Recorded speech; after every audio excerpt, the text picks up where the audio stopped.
Another thing. Why do we say it is effective when you pray at night? Like you find someone saying praying in the midnight, praying 3 a.m. Mind you, when you are saying in Kenya it is 3 a.m., in another country elsewhere it is daytime, it is 1 p.m. So, and God is a universal God.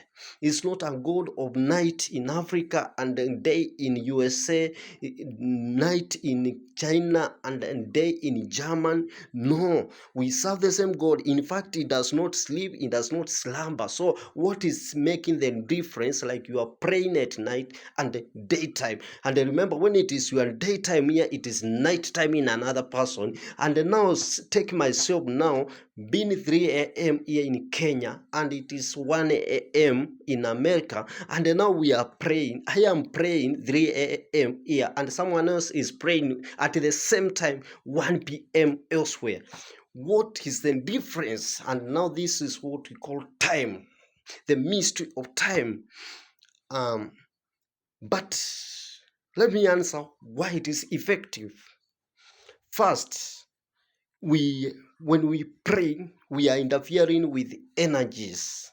We are like influencing the atmosphere, our aura, the energy that surrounds you, that determines what is working. Then, if you are praying today, the Bible, all the spiritual terms, they say we are fighting, we are in a battle, but our battle is not of the flesh. So there is a battle that is taking place in the space. And this battle, it is about people influencing energy against what you want.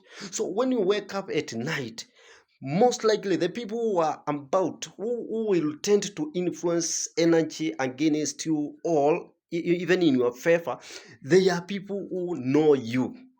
That is why Bible will say your enemies are your family members. They are the ones who say that person is dirty, that person is ever begging, that person is this and this. They are the ones define you from morning to the end. So when you wake up at night, you find that those people, in most likely 90% or even 99%, they are asleep at that moment. So you have the space now to interact with the universe without interference. And then now this is what we bring science in what we call wavelength. Like we say, if two waves are moving in the same direction and then they join together, they interfere, they amplify each other. If it was like 2 amperes and then another 2 amperes coming together, they form 4 amperes. They are amplified, they are multiplied. Then if a wavelength is coming in the opposite direction and then there's interference, they nullify each other. They like their impact, they go lower. So when you wake up at night, you subdue other waves, other words which had been spoken against you. You have now that space because the supply, those people who are supplying negative energies are now asleep. It is now your time to lull your atmosphere. It is time to speak without interference. It is time to command. And by the time those people wake up and now they are speaking of how they knew you yesterday, they don't know you have recreated yourself. You are a new being, because when they were sleeping, you were not asleep. You were doing something. You were manipulating your space. You were manipulating your atmosphere. So you wake up a different person in their mind. They are in the past. They cannot define you. But consistency, for you not to be drawn into your past again, make it a consistent until you migrate into a different atmosphere. You operate in a different total frequency. Now these people, your frequency and their frequency start differing. That's why you hear people saying about social class, economic class. These are people who have set their frequencies in a differentiated manner. Their frequencies can no longer affect you. They are not interfering.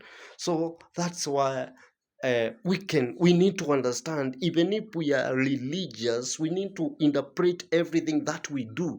And why do we have to congregate together? Why is it that when we come together to pray, it's more powerful than when you are praying alone?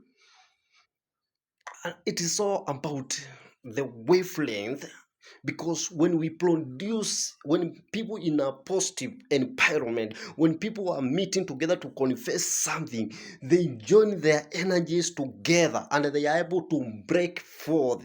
If we say in a church, in most cases you find the pastor is ever blessed, because all the church members, they create a positive energy towards your pastor.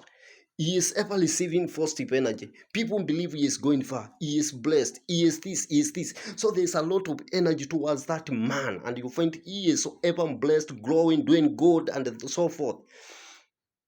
Coming together to pray, you join that energy. Even witches, even the people in the other kingdom, they know the power of coming together so that they can unite their frequencies, their wavelengths, to form higher frequencies so that they can overrule, overturn your frequency.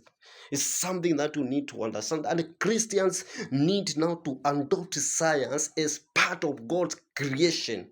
It is not against. It is until you get into science so that you can understand how the universe works, how God created everything. Thank you.